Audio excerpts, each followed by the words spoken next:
तो hello dear students, welcome to the G centric. और आज हम लोग क्या पढ़ने वाले हैं कि मैग्नेटिक सर्किट के बारे में थ्योरेटिकल नॉलेज पूरा ले चुके हैं हम लोग। थ्योरेटिकल नॉलेज के बाद अब हम लोग आते हैं न्यूमेरिकल्स पे, क्योंकि न्यूमेरिकल्स ही असली जान होती है। क्योंकि गेट एग्जामिनेशन में हमें थ्योरी नहीं, थ्योरी के साथ साथ न्यूमेरिकल भी बनाने हैं। तो चलिए जल्दी से आते हैं हम लोग न्यूमेरिकल पे। तो आपके सामने पहला न्यूमेरिकल है मैग्नेटिक सर्किट का। इलेक्ट्रिकल मशीन की आपकी जर्नी न्यूमेरिकल वाइज आज से स्टार्ट हो रही है। थ्योरेटिकल तो काफी टाइम से पढ़ रहे हैं हम लोग, अब न्यूमेरिकल वाइज हम लोग जर्नी स्टार्ट कर रहे हैं। मैग्नेटिक सर्किट पिछले 2-3 सालों से एक इंपॉर्टेंट टॉपिक बन चुका है GATE examination point of view से, वहां से क्वेश्चंस आते हैं। और मैग्नेटिक सर्किट का आपको जब ईएससी का एग्जाम्स देंगे आप लोग, तो मटेरियल साइंस के अंदर भी काफी बड़ा रोल है। तो चलिए जल्दी से हम बिना टाइम वेस्ट करें क्वेश्चन पे डिस्कशन करते हैं। क्वेश्चन में आपको एक कोर मटेरियल दे रखा है। कोर मटेरियल क्या बनता है? सीआरजीओस का बना हुआ है। एक वाइंडिंग रैपअप है इसके ऊपर, और आपको यहां पर एक कट लगा दिया है। एक जो भी कोर मटेरियल है उसके बीच में कट लगा दिया है, जो कि एयर गैप शो करेगा। तो यहां पर जो डॉटेड है वो क्या दे रखा है? मीन कोर लेंथ दे रखा है। मैं आपको वापस से बोलता हूं कि सिर्फ लेंथ दे और सिर्फ मीन कोर लेंथ दे तो दोनों में डिफरेंस है। न्यूमेरिकल में बताऊंगा क्या डिफरेंस है। तो अभी आपको क्या दे रखा है? मीन कोर लेंथ दे रखा है। और इसका एरिया ऑफ क्रॉस सेक्शन, जो कि मैं ऑलरेडी बता चुका हूं, ये एरिया ऑफ क्रॉस सेक्शन कितना है? 4x4 centimetre square. और B C magnetic flux density core की कितनी है? 1.2 टेस्ला। ठीक है। एलसी मीन कोर लेंथ, आपको जो लेंथ है मीन कोर लेंथ वो दे रखी 40 सेंटीमीटर। एयर गैप लेंथ, जो इतना एयर गैप लेंथ है वो कितना दे रखा है? 0.06 सेंटीमीटर। नंबर ऑफ टन्स, ये जो वाउंड किया हुआ है नंबर ऑफ टन्स वो कितना है? 600। और म्यू आर मतलब इस मटेरियल की रिलेटिव परमेबिलिटी कितनी है? 6000। अरे बात समझ में? रिलेटिव परमेबिलिटी और फ्लक्स के बीच में क्या रिलेशन होता है मैं ऑलरेडी डिस्कस कर चुका हूं थ्योरेटिकल क्लासेस में। ठीक है। आपको क्या फाइंड आउट करना है? फाइंड एक्साइटिंग करंट, ये करंट फाइंड आउट करना है आपको। And flux and flux linkage आपको पता लगाना है। सो गाइस, मैं आपको आज से गोल्डन क्या बोल सकते हैं एक सूत्र देता हूं या मंत्र देता हूं कि जब भी गेट के एग्जामिनेशन में क्या होता है कि क्वेश्चन को अंडरस्टैंड करने की काबिलियत होना चाहिए। एक बार आपको क्वेश्चन समझ में आ गया, आप बड़े आसानी से उसका सॉल्यूशन कर दिखाएंगे, बट क्वेश्चन की अंडरस्टैंडिंग बहुत अच्छी होना चाहिए आपकी। तो ठीक है, हम लोग इस पे ही काम करेंगे, इस पे वर्कआउट ज्यादा करेंगे, क्वेश्चन को किस तरह से समझना है। ठीक है। तो चलिए, सबसे पहला मुझे पता है कि एक्साइटिंग करंट निकालना है। Exciting current, flux and flux linkage. ठीक है। तो मुझे सबसे पहला रिलेशन क्या याद आता है? जैसे इलेक्ट्रिकल सर्किट या मैग्नेटिक सर्किट के बारे में अगर डिस्कशन करें, पहला चीज याद आएगा कि यहां पर हम लोगों ने फ्लक्स इक्वल टू क्या लिखा था? एमएमएफ अपॉन रिलक्टेंस लिखा था। क्या लिखा था हम लोगों ने? रिलक्टेंस। तो अभी रिलक्टेंस दो हो सकते हैं, एयर गैप का रिलक्टेंस अलग होगा और कोर का अलग रिलक्टेंस होगा। तो क्या हम ऐसा लिख सकते हैं? Reluctance of core plus reluctance of air gap. इस तरीके से मुझे एक रिलेशन याद होगा, स्टैंडर्डाइजेशन। मुझे ये करंट निकालना है। ठीक है। तो अब मैं अगली स्टेप क्या ले सकता हूं इसमें? अगली स्टेप कि अगर मुझे करंट निकालना है तो मैं क्या कर सकता हूं? बाकी सारी चीजों को शिफ्ट कर दे। तो यहां पर क्या हो जाएगा? Flux upon number of turns into reluctance of core plus reluctance of air gap. ठीक है। इस तरह से सिंप्लीफाई मैनर में लिख दे। और डेटा पहले से पुट नहीं करेंगे, लास्ट स्टेप पे जाके पुट करेंगे, जिससे कि कॉम्प्लेक्सिटी रिड्यूस हो जाए। तो चलिए देखते हैं। करंट इक्वल टू क्या हो जाएगा? फ्लक्स क्या है हमारा? फ्लक्स अभी हमको पता नहीं है। ठीक है। 5/n, जो कि निकालना भी है फ्लक्स। चलिए देखते हैं। अभी रिलक्टेंस का, कोर का रिलक्टेंस ऑफ कोर का फॉर्मूला देखें तो क्या हो जाएगा? 1/μ0 μr LC divided bye AC plus. ठीक है। यहां पर क्या होगा? 1/μ0। म्यूआर होगा क्या एयर का? नहीं, म्यूआर नहीं, एयर का म्यूआर बिल्कुल 1 होगा। ठीक है। और ये हो जाएगा एयर गैप का लेंथ अपॉन एयर गैप का क्रॉस सेक्शन एरिया। मैंने एक और चीज बताई थी। मैंने क्या बताई थी कि अगर हम लोग फ्रिंजिंग को नेग्लेक्ट कर दें, क्या नेग्लेक्ट कर दें? फ्रिंजिंग को अगर हम लोग नेग्लेक्ट कर दें, फ्रिंजिंग नेग्लेक्टेड अगर हो जाए तो इसका मतलब क्या है? इसका मतलब है, फ्रिंजिंग के बारे में थ्योरेटिकल क्लास में बता चुका हूं। इसका मतलब क्या है कि आपका मैग्नेटिक फ्लक्स डेंसिटी और मैग्नेटिक फ्लक्स जो हमारा कोर का है और एयर गैप का वो बराबर हो जाए। एंड साथ ही साथ क्रॉस सेक्शन एरिया भी क्या हो जाए? दोनों की दोनों बराबर हो जाए, अप्रोक्सीमेटली इक्वल हो जाए, बट असल में ऐसा नहीं होता है। इस क्वेश्चन को मैं क्या करूंगा, फ्रिंजिंग इफेक्ट का कंसिडरेशन करके भी कराऊंगा, बट आपको गेट के सिलेबस में फ्रिंजिंग नेग्लेक्टेड ही रहेगा। फ्रिंजिंग मतलब कि अपने पास से डाइवर्टेड होने वाली जो फील्ड बताई थी मैंने, ऐसे भी जा सकती है, दैट इज कॉल्ड फ्रिंजिंग। अभी मैंने क्या कर रखा है, फ्रिंजिंग इफेक्ट नेग्लेक्ट कर रखा है, इस वजह से दोनों चीज क्या हो गई, बराबर हो गई। तो मैं क्या बोलूंगा, I इक्वल टू 5 बाय, दोनों एरिया बराबर हो गए तो बाहर निकाल दो, दोनों AC और AG बराबर है, तो यहां पर AC और N निकाल देता हूं, तो यहां से 1 बाय म्यू नॉट, और म्यू नॉट को भी बाहर निकाल देते, एक काम करते हैं म्यू नॉट को भी बाहर कर देते, म्यू नॉट, और यहां से क्या आ जाएगा, LC divided by mu r plus LAG, सिर्फ इतनी क्वांटिटी बचेगी आपके पास, ठीक है। अब चलिए देखते हैं, अब यहां पर एक रिलेशन और पता है मुझे, एक रिलेशन कौन सा पता है कि अगर चाहूं तो मैं phi इक्वल टू BAC भी लिख सकता हूं, BAC। तो इसके हिसाब से क्या हो जाएगा, इसके हिसाब से यहां पर B इक्वल टू क्या हो जाएगा, phi by AC, phi by AC।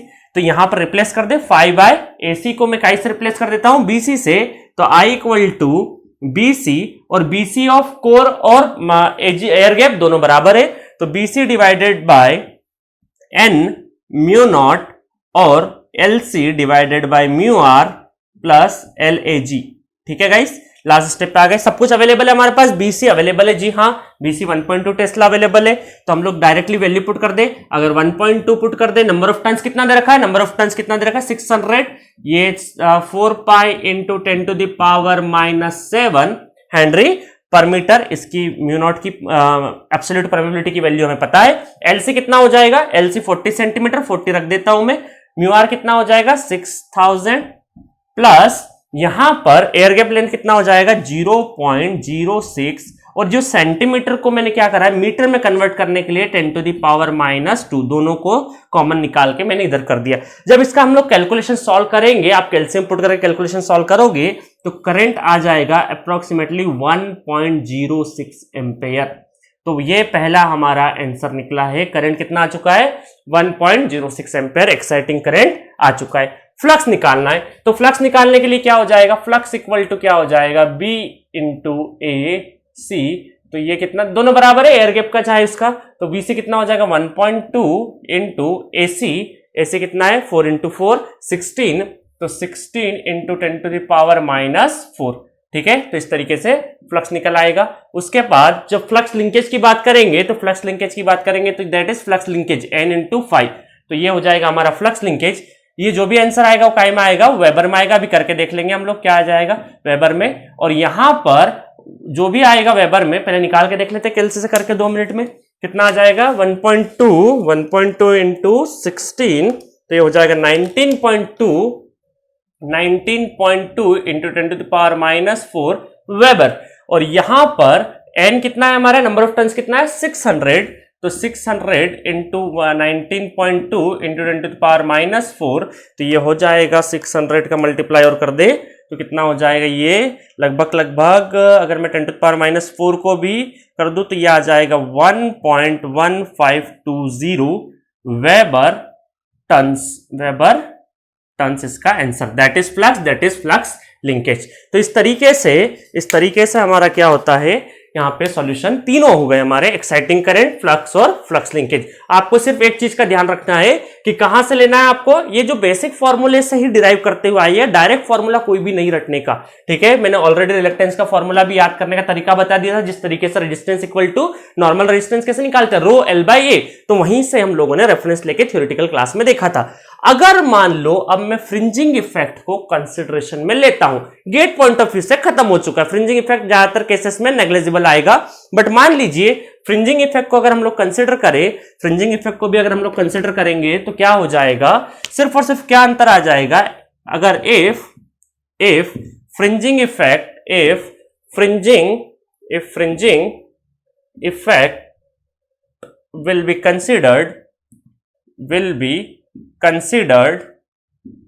will be considered, तो आपका क्या चेंज आएगा, यहां पर चेंजेस जो आएगा, एरिया में चेंजेस आएगा, एरिया ऑफ एयर गैप जो लेंथ होगा, तो देखो इधर जब एरिया चारों तरफ डाइवर्सिफाई होगा, चारों तरफ डाइवर्सिफाई होगा, चारों तरफ डाइवर्सिफाई होगा। तो जो एरिया ऑफ कोर है उसमें क्या करेंगे, जो एयर गैप का लेंथ है वो क्या कर देंगे, दोनों हिस्सों में लेंथ और ब्रेथ दोनों में क्या कर देंगे, ऐड कर देंगे।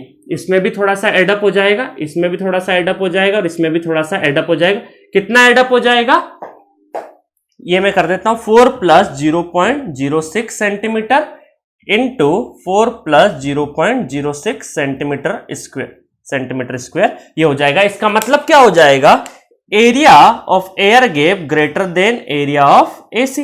तो इस वजह से क्या हो जाएगा, यहां पर BAG भी क्या निकल जाएगा, अलग से निकल जाएगा कि यहां पर फाई इक्वल टू, क्योंकि फ्लक्स तो क्या माना है हम लोगों ने, कांस्टेंट मानेंगे, क्योंकि ट्रांसफार्मर में फ्लक्स को अप्रोक्सीमेटली हम लोग क्या मानते हैं, कांस्टेंट मान के चलते हैं। इसी वजह से इसको क्या बोलते हैं, transformer is a constant flux machine. तो phi equal to BAG into AAG, तो यहां से BAG भी क्या निकल जाएगा, फ्लक्स, जो कि हमारे पास पता है फ्लक्स यही वाला यूज करेंगे हम लोग, ठीक है। और यहां पर AAG, क्योंकि एरिया हमारा यहां से आ चुका रहेगा, तो इस तरीके से BAG भी हम लोग यहां से निकाल लेंगे। और इसके बाद वापस से हम लोग क्या निकाल देंगे, करंट निकाल देंगे। क्योंकि करंट में क्या हो जाएगा, जल्दी से मैं कर देता हूं इसी को, चलो इसको कर देते हैं, वापस से हम लोग सॉल्व कर देते हैं।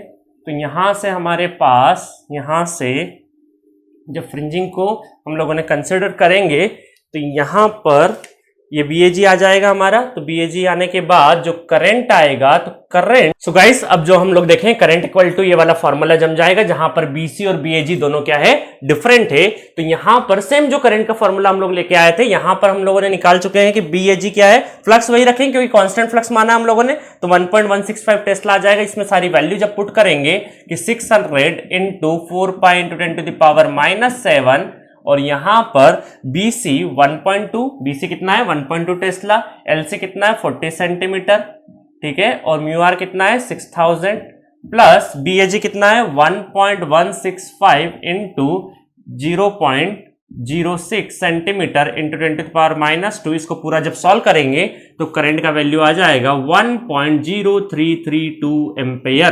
तो इस तरीके से हम लोग क्या निकाल लिए, करंट निकाल लिए, ठीक है गाइस। तो आपको विथ फ्रिंजिंग इफेक्ट और विदाउट फ्रिंजिंग इफेक्ट दोनों बता दिया, बट आपके यूजी में अंडर ग्रेजुएशन सिलेबस में क्या है, फ्रिंजिंग इफेक्ट को नेग्लेक्ट मानते हैं हम लोग, ठीक है। बट आ भी जाए तो आपको ध्यान रखने का है, बट आएगा नहीं, ठीक है। आपको नेग्लेक्ट फ्रिंजिंग इफेक्ट ही लेके चलना है। नेग्लेक्ट फ्रिंजिंग इफेक्ट में दो ही चीज याद रखना है आपको, area of core, area of cross section area of the core and cross section area of the air gap दोनों बराबर हो जाता है, और उसी के मद्देनजर हमारा BC एंड BAG दोनों भी बराबर हो जाता है, ठीक है गाइस। तो चलिए जल्दी से नेक्स्ट क्वेश्चन देखते हैं गाइस। मैग्नेटिक सर्किट में क्वेश्चन नंबर 1 के बाद हम लोग देखते हैं क्वेश्चन नंबर 2। क्वेश्चन नंबर 1 में हम लोगों ने किस तरीके से सॉल्व किया था आपको मैंने बताया था। वापस से चलते हैं क्वेश्चन नंबर 2, इसमें थोड़ा सा वेरिएशन है। इस क्वेश्चन में वेरिएशन क्या है, करंट आपको दे रखा है, नंबर ऑफ टर्न्स, जो भी वाइंडिंग रैपअप है इसके ऊपर, जो भी वाइंडिंग रैपअप है, ठीक है, उसके कितने टन से, 100 टन से। और यहां पर जब 4 फिंगर हम लोग इसके ऊपर रखे कर्ल करते हैं तो थंब क्या दिखाता है मुझे, फ्लक्स का डायरेक्शन। और फ्लक्स का डायरेक्शन इधर की साइड से कुछ ना कुछ क्या जा रहा होगा, फ्लक्स जा रहा हो, जो कि हमें क्वेश्चन में पूछा है कि बताइए कितना फ्लक्स इस आयरन पाथ से ट्रेवल करेगा, ठीक है गाइस। और इसमें एक लेंथ दे रखी है, इस वाले पॉइंट से लगा के इस वाले मिड पॉइंट तक एक लेंथ दे रखी, दैट इज 500 सेंटीमीटर, 500 सेंटीमीटर का एक लेंथ दे रखा है। और ये वाला लेंथ भी कितना है, 500 सेंटीमीटर। पर बाय डिफॉल्ट हमें पता है इतना 500 है तो इतना भी 500 है, इतना 500 है इतना भी 500 है।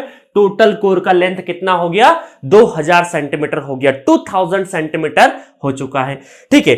तो अब यहां पर एक छोटा सा फर्क क्या है, जो पहले नंबर का क्वेश्चन किया और इस क्वेश्चन में यह अंतर है कि पिछले वाले में मीन कोर लेंथ दे रखा था और यहां पे सिर्फ और सिर्फ लेंथ दे रखा है, ठीक है। तो अभी तो आपको डायरेक्टली हम क्या बोले, कोर का अगर लेंथ लेना है तो कोर का लेंथ कितना हो जाएगा, 500 500 500 500 कितना हो गया, 2000 सेंटीमीटर।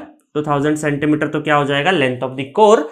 और यहां पे एरिया ऑफ क्रॉस सेक्शन कितना दे रखा है, 25 सेंटीमीटर स्क्वायर। और रिलेटिव परमेबिलिटी, इस मटेरियल का रिलेटिव परमेबिलिटी कितना है, 2500 है।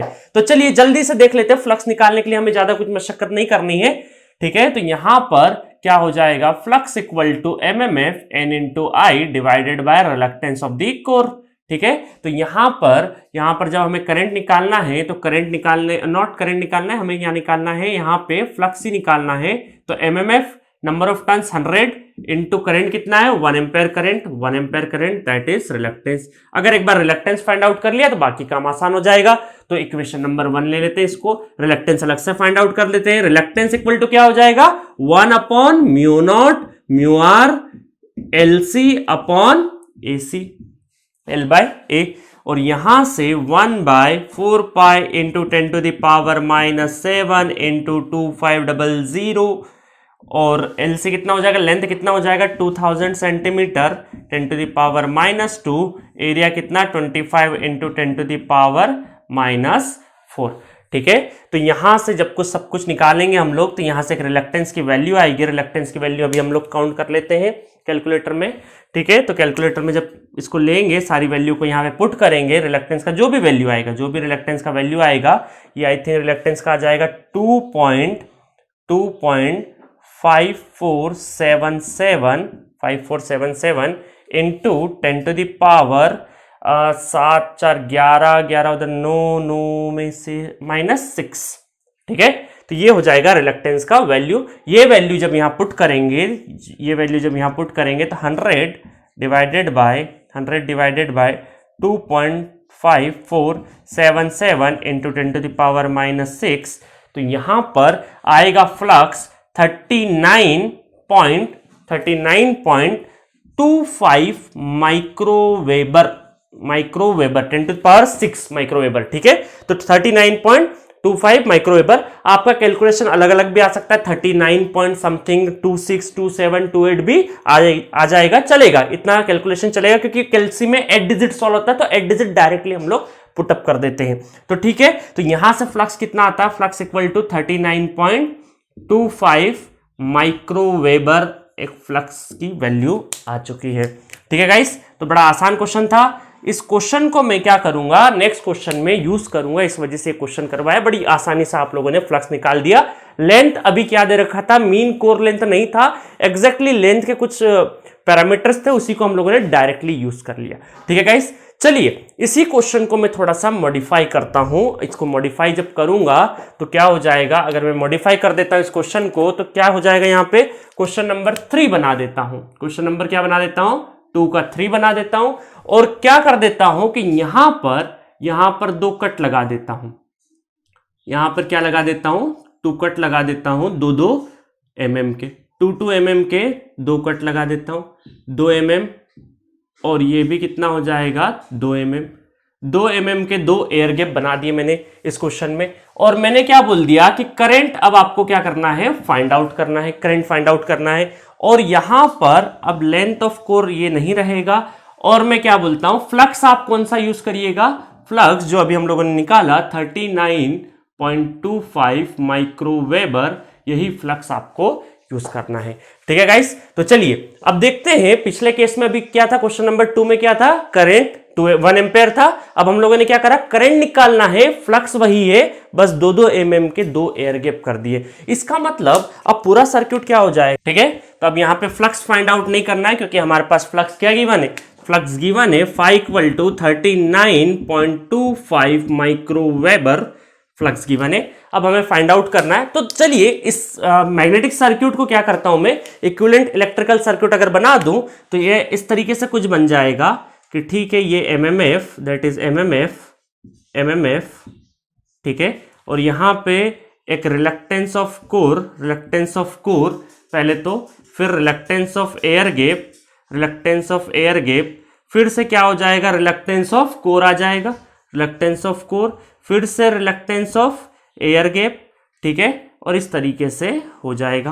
तो इसका मतलब 2 एयर गैप लिखने की बजाय ये दोनों के दोनों क्या है, एयर गैप का पोर्शन है, तो इन दोनों की जगह हम लोग क्या बोल सकते हैं कि यहां पर जो भी हम करंट निकालेंगे तो करंट क्या आ जाएगा हमारा, phi equal to MMF divided by reluctance 2 आ जाएंगे, reluctance of core plus reluctance of air gap, 2 reluctance आ जाएंगे। और अगर मुझे करंट फाइंड आउट करना है तो यहां पे हम क्या कर सकते हैं, phi बाय n और इनटू में RC प्लस RAG रिलक्टेंस, दोनों रिलक्टेंस को यहां रख देना है। चलिए अब करंट अगर फाइंड आउट करें तो यहां पे क्या आ जाएगा, 39.3 माइक्रोवेबर इंटू 10 टू द पावर कितना हो जाएगा, -6 divided by number of turns कितना है, 100, नॉट 39.325, 39.25। रिएक्टेंस ऑफ कोर क्या हो जाएगा 1/μ0 μr और LC divided bye RC, not RC, AC, plus यहां पर 1/μ0, एयर का तो कुछ होगा नहीं, length of air gap divided by area of AG। अगर मैं फ्रिंजिंग इफेक्ट को नेग्लेक्ट करूं, फ्रिंजिंग इफेक्ट को क्या कर दूं, नेग्लेक्ट, फ्रिंजिंग इफेक्ट नेग्लेक्टेड, इसका मतलब क्या हो जाएगा कि यहां से AC इक्वल टू AG दोनों बराबर हो जाएंगे। बट एक बात का ध्यान रखिएगा, पिछली बार वाले क्वेश्चंस में जब एयर गैप थी बट हम लोगों ने क्या लिया था, मीन कोर लेंथ गिवन थी तो डायरेक्टली यूज कर लिया था। बट यहां पर चेंजेस आएगा कि यहां पर जो करंट होगा, ये मैं कर देता हूं थोड़ा 100 को ऊपर लेके आ जाता हूं तो कितना हो जाएगा ये 39.25 इंटू 10⁻⁻⁶। चलो अभी लिखे रहने देते हैं 100, क्योंकि हो सकता है यहाँ से कुछ कैंसिल आउट हो जाए। μ0 को मैं बाहर लेके आ जाता हूँ, तो μ0 को अगर बाहर लेके आ जाता हूँ तो कितना हो जाएगा 4π इंटू 10⁻⁷। अंदर की साइड में 1/2500 और लेंथ कितना बचेगा। अब क्या कर रहे हैं हम लोग, लेंथ यहाँ पे प्रीवियसली लेंथ कितना था 2000 सेंटीमीटर में से 4 mm माइनस हो गया। अगर मैं 2000 सेंटीमीटर को mm में कन्वर्ट करूं तो कितना हो जाएगा 20,000 मिलीमीटर। 20,000 मिलीमीटर में से 4 mm को अगर मैं माइनस कर दूं तो लेंथ कितना बचेगा मेरे पास 19996, 19,996 बचेगा। और एरिया क्या हो जाएगा, एरिया वही यूज हो जाएगा, दोनों का एरिया भी बराबर है तो एरिया भी मैं कॉमन ले सकता था, बट ठीक है यहां लिख देते हैं 25 इंटू 10⁻⁻4 और ये हो जाएगा 10⁻⁻3, क्योंकि ये था mm में तो मैंने क्या कर दिया मीटर में। प्लस यहां पर लेंथ कितना हो जाएगा, μ0 को तो मैंने बाहर कर लिया है, लेंथ ऑफ एयर गैप कितना 4 mm का हो जाएगा, तो 4 mm लिख देंगे अगर हम लोग, तो 4 इंटू 10⁻⁻3 और एरिया अभी भी 25 इंटू 10⁻⁴। ठीक है, पिछले थ्योरेटिकल केसेस में मैंने बता चुका हूं कि फ्रिंजिंग की वजह से एयर गैप का एरिया स्लाइटली ज्यादा होता है, पिछले क्वेश्चन में हम लोगों ने डिस्कस किया। बट अभी फ्रिंजिंग इफेक्ट नेग्लेक्ट किया है, इस वजह से दोनों एरिया बराबर है। तो इस तरीके से करेंगे तो करंट अप्रोक्सीमेटली जब आप कैलकुलेट करेंगे तो अप्रोक्सीमेटली करंट जो आएगा वो लगभग 1.1 अप्रोक्स लिख रहा हूं मैं ना, 1 हो सकता है 50 या फिर आपका आंसर 1.4849। तो गाइस, तो क्वेश्चन नंबर 2 और क्वेश्चन नंबर 3 को अगर मैं कंपेयर करूं तो यहां पर हम ट्रांसफार्मर में क्या बोल सकते हैं, जब विदाउट एयर गैप था, विदाउट एयर गैप जब था तब करंट कितना हो रहा था, current I equal to 1 ampere था, जो कि पिछले केस में गिवन भी था। फ्लक्स हम लोग कांस्टेंट रख रहे हैं, उस कोर के अंदर एयर गैप होने की वजह से भी हम लोग क्या कर रहे हैं, फ्लक्स को कांस्टेंट रखने के लिए मुझे कितना एक्स्ट्रा करंट इंजेक्ट करना पड़ रहा है, लगभग 50% ज्यादा इंक्रीज करना पड़ रहा है। मतलब अगर मैं विथ एयर गैप बना दूं, विथ एयर गैप कर दूं अगर, तो मुझे सेम फ्लक्स प्रोड्यूस करने के लिए करंट कितना इंजेक्ट करना पड़ रहा है, लगभग अप्रोक्सीमेटली 1.50 एम्पेयर। इसका मतलब क्या है, ट्रांसफार्मर में विथ और विदाउट एयर गैप का बहुत बड़ा रोल है। तो चलिए गाइस, आगे चल के मैं आपको बताऊंगा कि इंडक्शन मशीन को क्या करते हैं हम लोग, इसी 4 mm का अगर हम लोगों ने एयर गैप दे दिया और इसी डिजाइन को थोड़ा मॉडिफाई कर दिया तो क्या बन जाता है, इंडक्शन मशीन। इसी वजह से ट्रांसफार्मर में बिना एयर गैप यूज करते हैं हम लोग, एयर गैप को तो यूज करते नहीं है, core solid material, without air gap use करते हैं, तो कम करंट में ही 39.3 या 25 माइक्रोवेबर प्रोड्यूस कर सकते हैं फ्लक्स। बट उतना ही फ्लक्स एयर गैप के साथ प्रोड्यूस करने के लिए मुझे कितना है, 50% या 1.50 एम्पेयर करंट लगेगा। इसका मतलब एयर गैप की वजह से क्या बढ़ेगा, अगर आपसे कोई पूछे कि अगर ट्रांसफार्मर में हम लोग एयर गैप कट कर दें या इंडक्शन मशीन का क्वेश्चन पूछ ले कि एयर गैप बढ़ा दें, तो क्या होगा, फ्लक्स कांस्टेंट बनेगा बट करंट ज्यादा इंजेक्ट करेगा। ठीक है, ये 2 क्वेश्चंस के सहारे मुझे बताना था, जब मैं आपको इंडक्शन मशीन पढ़ाऊंगी तो ये 2 क्वेश्चन वापस से आपसे पूछूंगा कि वहां पे मैंने बताया था कि एयर गैप और विदाउट एयर गैप में क्या फर्क था। ठीक है गाइस, तो चलिए नेक्स्ट क्वेश्चन देखते हैं, नेक्स्ट वर्जन देखते हैं। स्टूडेंट्स, अब हम लोग देखते हैं मैग्नेटिक सर्किट में नेक्स्ट क्वेश्चन नंबर 4। और अभी तक हम लोगों ने 3 क्वेश्चन से कुछ आइडिया लिया है किस तरह से मैग्नेटिक सर्किट सॉल्व होता है। अब चलिए क्वेश्चन नंबर 4 देखते हैं। दिखने में बड़ा टिपिकल क्वेश्चन है, इस तरह के क्वेश्चंस एग्जाम में जनरली ऑब्जेक्टिव एग्जाम्स में बहुत ज्यादा नहीं आते, कन्वेंशनल एग्जाम्स में आ सकते हैं, बट ऑब्जेक्टिव एग्जाम्स में से इनमें से सब कुछ नहीं पूछा जाएगा। जो कि मैंने 3-4 चीजें पूछी यहां पर, आपसे सिर्फ एक चीज पूछी जाएगी और न्यूमेरिकल डेटा भी इतना अच्छा रहेगा डिजाइन कि आपका कैलकुलेशन आसानी से हो जाएगा। बट चलिए अभी हम लोग देखते हैं इस क्वेश्चन को कैसे डील करेंगे, इस क्वेश्चन को कैसे समझते हैं। आपको दे रखा है क्वेश्चन में कि यहां पर 2 वाइंडिंग रैपअप है 2 कोर पे। वैसे तो ये क्या दिखाई दे रहा है मुझे, 3 लिम्ब, 1 लिम्ब, 2 लिम्ब, 3 लिम्ब। जो सेंट्रल लिम्ब है वो कट है और कितना एयर गैप उसमें 0.5 सेंटीमीटर का एयर गैप है। सारे डेटा जितना भी है, जितने भी डायमेंशंस दे रखे हैं वो सारे के सारे सेंटीमीटर में दे रखे हैं। ये वाली विड्थ 2 सेंटीमीटर, ये 50 सेंटीमीटर, ये 50 सेंटीमीटर, ये 2 सेंटीमीटर, ये 2 सेंटीमीटर, और N1 और N2 टन्स कितने कितने दे रखे हैं 500 टन्स, और सेम 10 एम्पेयर करंट वापस से उसमें भी जा रहा है। ठीक है, इसका मतलब हम क्या बोल सकते हैं, एमएमएफ इधर भी कितना हो जाएगा 500 इंटू 10, इधर भी कितना हो जाएगा 500 इंटू 10, 5000 एमएमएफ हो जाएगा दोनों साइड का। ठीक है, और आपको क्या दे रखा है, रिलेटिव परमेबिलिटी भी दे रखा है 1200, नेग्लेक्ट फ्रिंजिंग एंड लीकेज। इसका मतलब क्या है, हमारा काम और आसान हो गया। एयर गैप का क्रॉस सेक्शनल एरिया और मैग्नेटिक कोर का क्रॉस सेक्शन एरिया बराबर है, फ्रिंजिंग का मतलब। चलिए आगे चलते हैं। एरिया ऑफ क्रॉस सेक्शन दे रखा है 2 इंटू 2 सेंटीमीटर स्क्वायर। ठीक है, find air gap flux density. इस एयर गैप के अंदर क्या निकालना, आपको फ्लक्स डेंसिटी निकालना है, नॉट एयर गैप फ्लक्स निकालना है, उसके बाद एयर गैप फ्लक्स डेंसिटी निकालना है, and the magnetic field intensity in the air gap. मतलब आपसे फ्लक्स बीजी एंड एचजी पूछा है बेसिकली। ठीक है, इसका मतलब क्या पूछा है आपसे, 2-3 चीजें पूछी है। एयर गैप फ्लक्स पूछा है आपसे, ठीक है, और क्या पूछा है एयर गैप में, इसको मैं एजी से डिनोट कर देता हूं, that is air gap flux density पूछा है आपसे, और इंटेंसिटी का मतलब HAG का।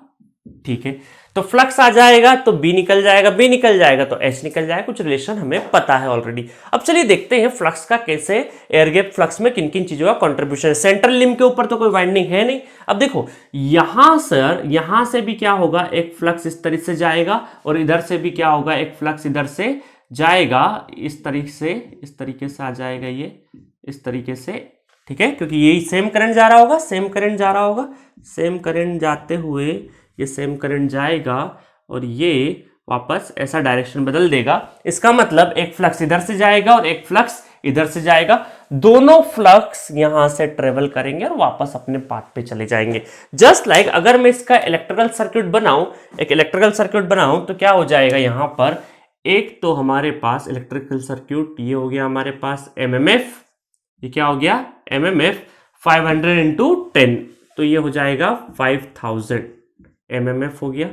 उसके बाद एक रिलक्टेंस है, रिलक्टेंस,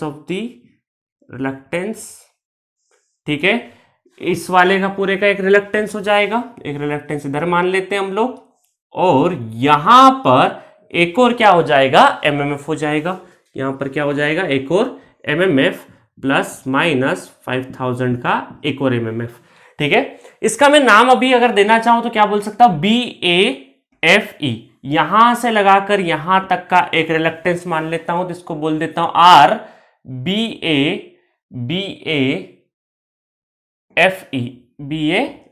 दैट इज रिलक्टेंस। ये रिलक्टेंस हो गया एक तरह का, रिलक्टेंस हो गया, इसको मैं ब्लैक कलर से नाम दे देता हूं, ब्लैक कलर या रेड कलर से,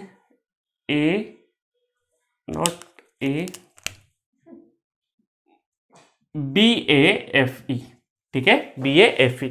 यहां पर एक और रिलक्टेंस आ जाएगा, इस वाला, ये वाला कौन सा, BCDE। रिलक्टेंस कौन सा हो जाएगा, BCDE, ये रिलक्टेंस हो गया। ठीक है, अब यहां पर इस सेंट्रल लिम्ब में ये रिलक्टेंस, 2 रिलक्टेंस है, तो क्या मैं ऐसा मान लूं कि B से E, जिसमें सिर्फ कोर का है और फिर एयर गैप का मान लेता हूं, इसका मतलब 2 रिलक्टेंस मान लेता हूं, 2 रिलक्टेंस मान लेता हूं। ठीक है, एक रिलक्टेंस क्या हो जाएगा हमारा, रिलक्टेंस ऑफ B, ये सिर्फ कोर का है, और ये हो जाएगा एयर गैप का रिलक्टेंस। ठीक है, तो इतना नोटेशन दे दिया। और अब हम लोग क्या बोल सकते हैं, फ्लक्स का ट्रेवल क्या होगा, φ1 इधर से ट्रेवल होगा और φ2 इधर से ट्रेवल होगा, तो एयर गैप में जाने वाला फ्लक्स कौन सा हो जाएगा, φ1 प्लस φ2। तो क्या बोल सकता हूं मैं, एयर गैप फ्लक्स को क्या बोल सकता हूं, एयर गैप फ्लक्स को बोल सकता हूं 5 Ag equal to phi1 plus phi2, that is air gap flux. ठीक है, इसका मतलब phi1 और phi2 अगर सॉल्व हो गए तो काम हो जाएगा। एमएमएफ पता है। अब इलेक्ट्रिकल सर्किट से देखिए, जस्ट लाइक अ रजिस्टर मानिए, ये जस्ट लाइक अ करंट मानिए। तो अगर आपको सर्किट सॉल्व करना है तो पहले रिलक्टेंस सारे पता होना चाहिए, सारे के सारे अगर एक बार रिलक्टेंस निकल गए, उसके बाद दो हम लोग क्या कर सकते हैं कि केवीएल इक्वेशन लिख के दो इक्वेशन, दो अननोन और सॉल्व करके हम लोग ले सकते हैं। इस तरीके से क्वेश्चन सॉल्व हो जाएगा। मैंने आपको क्वेश्चन समझा दिया, क्वेश्चन करना कैसे। अब सिर्फ और सिर्फ कैलकुलेशन है, और भी कौन सी कैलकुलेशन, नेटवर्क की। और नेटवर्क पूरा आप बहुत अच्छे से पढ़ चुके हैं जी सेंट्रिक की प्लेलिस्ट में। ठीक है, तो चलिए देखते हैं हम लोग कि यहां से रिलक्टेंस, पहले सबसे पहले रिलक्टेंस निकाले। देखो रिलक्टेंस में क्या होगा, BAFE ये वाला रिलक्टेंस और BCDE ये दोनों रिलक्टेंस क्या होंगे, बराबर होंगे। तो चलिए एक चीज लिख देता हूं मैं यहां पे कि यहां पर reluctance BAFE equal to reluctance of BCDE, BCD दोनों रिलक्टेंस बराबर होंगे। अब जल्दी से ये वाला रिलक्टेंस, कोई भी एक रिलक्टेंस निकाल देते हैं। तो रिलक्टेंस निकाल देंगे BAFE, ये रिलक्टेंस निकाला तो रिलक्टेंस का मतलब फॉर्मूला कौन सा हो गया, 1/μ0 μr लेंथ ऑफ कौन सा, BAFE से लगा के लेंथ और क्रॉस सेक्शन एरिया AC। ठीक है, तो अब हमारे पास कौन सा लेंथ है, BAFE, और वो भी कौन सा, सेंटर टू सेंटर लेंथ लेना है हमको। तो यहां पे कितना, ये 2 है पूरा, ये 2 है, ये 2 है, तो यहां पर 50 तो हो गया, 50 हो गया, 1 इधर का 1 इधर का, मतलब 52। ये वाला लेंथ कितना, 52। ये वाला कितना हो जाएगा, 50 तो ये है, 1 इधर का 1 इधर का, मतलब मुझे सेंटर टू सेंटर ले रहा हूं मैं। तो कितना हो जाएगा, ये भी कितना हो जाएगा, 50 तो ये है, 1 1 52 ये भी है, और ये भी सिमेट्रिक है, तो क्या हो जाएगा 52 52, मतलब ये भी 52 52 52, मतलब 352 है। तो इसका मतलब हम क्या कर दे directly, 4 pi into 10 to the power -7 into mu r कितना है, 1200 म्यू आर है, इंटू 3 इंटू 52 जो कि सेंटीमीटर में है, तो -2 अपॉन एरिया कितना है, एरिया 2 इंटू 2 तो 4 इंटू 10 टू द पावर -4। ठीक है, तो यहां से क्या कैलकुलेशन हो जाएगा, एक कैलकुलेशन अभी कर देते हैं हम लोग कि कितना हो जाएगा। पहले तो हम लोग डिनोमिनेटर को सॉल्व कर देते हैं। ठीक है, जल्दी से सॉल्व कर देते हैं, कैल से उठा के ये कर देंगे, 3 into 52 divided by 4 into pi into 1200 into 4, तो ये हो जाएगा हमारे पास जो रिजल्ट आ रहा है 2.5875 4 डिजिट तक ले लेते हैं क्योंकि न्यूमेरिकल डेटा टाइप वाले क्वेश्चंस होते हैं आजकल, और 10 टू द पावर -3। ठीक है, अब ये देखो -2 पहले से था, 7 और 4 कितना हो जाएगा, 11 ऊपर जाएगा, 2 पहले से था, तो 10 टू द पावर -2 और 10 टू द पावर +11, तो 3 और 2 कितना हो गया, 5 हो गया, 11 में से 5 जाएगा तो क्या होगा, 6 बचेगा। तो क्या बोल सकते हैं, 2.5875 इंटू 10 टू द पावर -6। ठीक है, दैट इज रिलक्टेंस BAFE। ये हो गया एक रिलक्टेंस हमारा। ठीक है, तो हम क्या बोल सकते हैं, दोनों रिलक्टेंस बराबर है, तो यहां पे मैं कर देता हूं दोनों रिलक्टेंस बराबर है, तो ये वाली वैल्यू यहां लिख देता हूं, क्या आ जाएगी ये वाली value, 2.5875 into 10 to the power -6। ठीक है, तो यहां तक वैल्यू हम लोगों ने लिख दी, दोनों रिलक्टेंस निकाल दिए, ये वाला रिलक्टेंस ये वाले पोर्शन का और ये वाले पोर्शन का रिलक्टेंस अब मुझे पता चल चुका है। अब जल्दी से देखिए कि ये दोनों पता चल गए, ये दोनों रिलक्टेंस निकाल देते हैं अभी हम जल्दी से। तो रिलक्टेंस ऑफ BE कर देते हैं, रिलक्टेंस ऑफ अगर मैं BE कर दूं कोर का, तो कितना हो जाएगा, 1/μ0 μr लेंथ ऑफ कौन सा, BE, और वो भी कोर वाला सिर्फ और सिर्फ इसमें, अपॉन क्रॉस सेक्शन एरिया तो बराबर ही रखेंगे क्योंकि फ्रिंजिंग नेग्लेक्टेड बोला है। क्या बोला है, फ्रिंजिंग नेग्लेक्टेड बोला है, तो एरिया में कोई भी अंतर नहीं आएगा। तो ठीक है, यहां से हम लोग अगर वैल्यू रख दें तो 4 pi into 10 to the power -7 into 1200, और ये लेंथ कितना हो जाएगा, अब देखिए यहां पर, यहां से लगाकर यहां तक कितना हो रहा है लेंथ, पूरा के पूरा 50 51 52 52 में से 0.5 चले जाएगा, तो कितना होगा 51.5 इंटू 10 टू द पावर -2, और एरिया कितना हो जाएगा, 4 into 10 to the power 4 into 10⁻⁻⁴।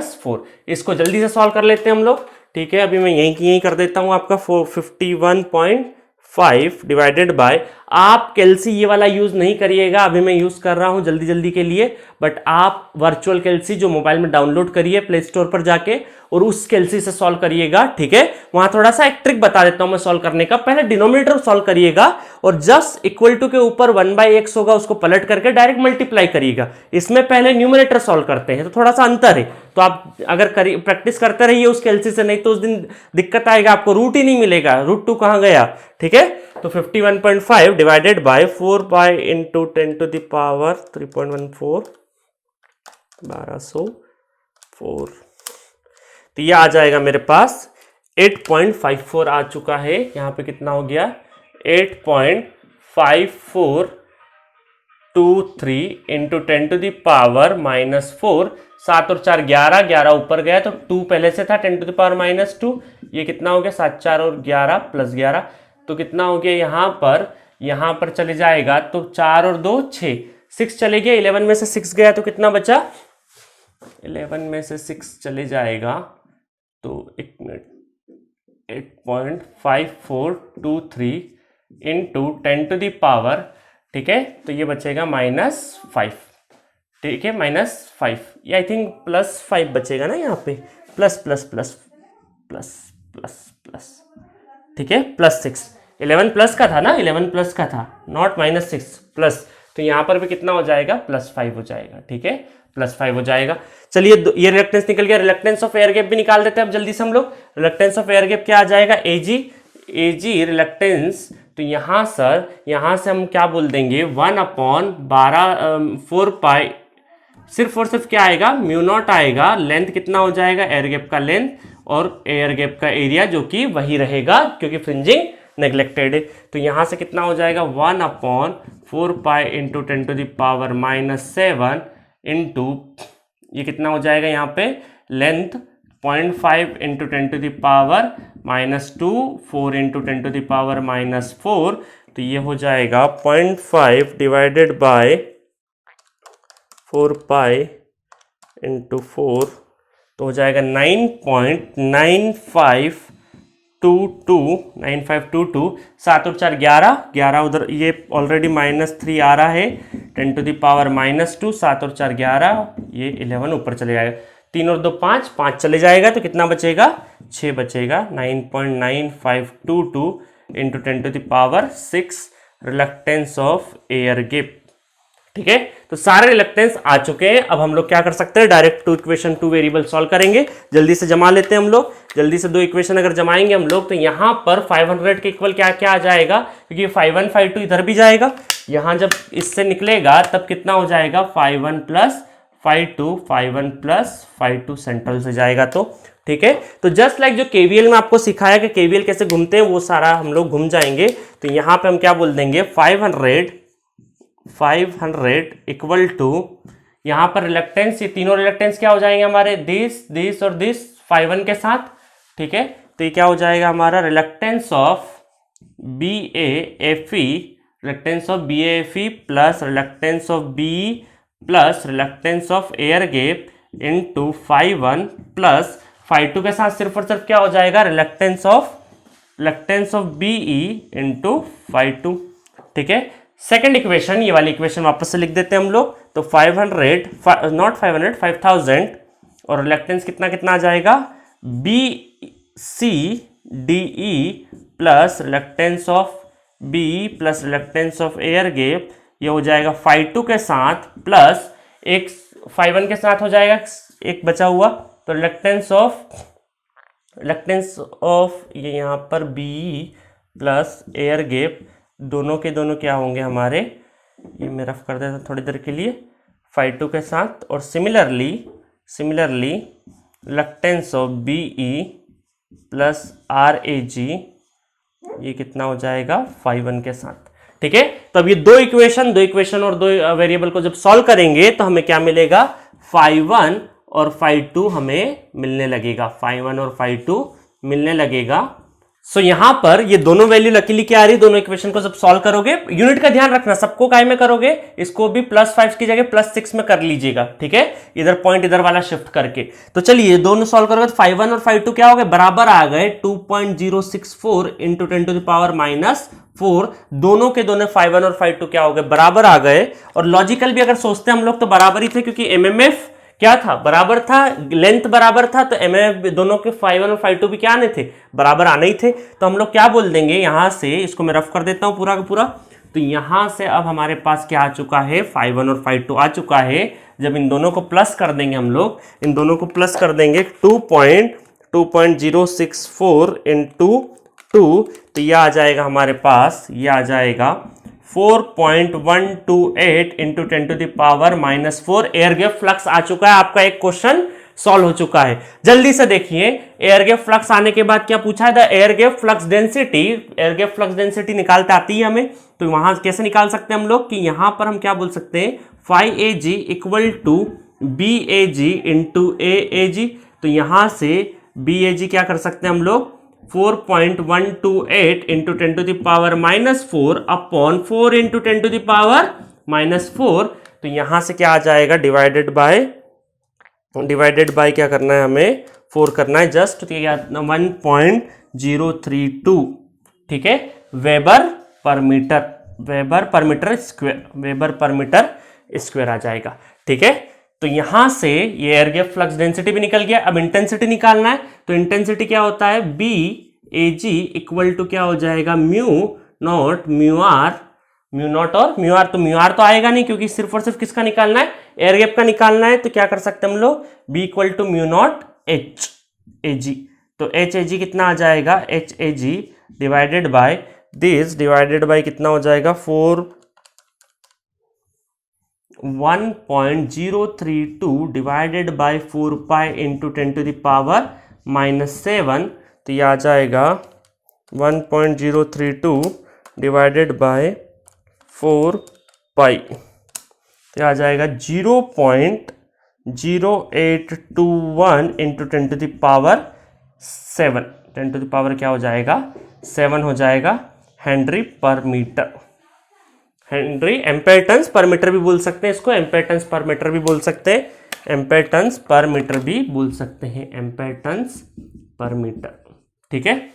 इस तरीके से आपके तीनों क्वेश्चन सॉल्व होते हैं। थोड़ा सा लेंदी था, इतना गेट के एग्जामिनेशन में इतना कैलकुलेशन नहीं आता है, बट मुझे आपको कॉन्सेप्ट बताना था कि इस तरीके के क्वेश्चन से घबराइएगा नहीं। अब देखो, इसमें मीन कोर लेंथ दे नहीं रखा था, अगर मीन कोर लेंथ दिया होता तो हम be directly mean core length use करते, बट अभी हमें मीन कोर नहीं, फिजिकली लेंथ दे रखी थी, तो हमें लेंथ अपने हिसाब से लेनी है। एयर गैप का जो लेंथ है उसको काउंट नहीं करना है बीई की लेंथ में। अगर यहीं पर मीन कोर लेंथ होता तो डायरेक्टली हम पुट अप कर देते, ठीक है गाइस। तो चलिए, आई होप आपको मजा आया होगा इस क्वेश्चन में। थोड़ा लेंदी था, ऐसा क्वेश्चंस गेट में नहीं आता है, बट इसके अंदर के कॉन्सेप्ट आ सकते हैं कि इस तरीके से भी सॉल्व हो सकता है। तो मैग्नेटिक सर्किट से घबराइएगा नहीं। इस मैग्नेटिक सर्किट को इलेक्ट्रिकल इक्विवेलेंट में सॉल्व करने के बाद just like KVL and KCL आपको रिलक्टेंस का फॉर्मूला याद होना चाहिए। बस रिलक्टेंस एक बार निकल गया तो फ्लक्स और इनके रिलेशंस 2-3 काम के, उसके बाद और कोई नहीं बचता है। क्वेश्चंस आप सारे के सारे कर लोगे। अब चलिए, ये कॉन्सेप्ट के बाद कुछ गेट के क्वेश्चन देखते हैं कि गेट के क्वेश्चंस कैसे आते हैं इन कॉन्सेप्ट के ऊपर, ठीक है। चलिए देखते हैं नेक्स्ट क्वेश्चन।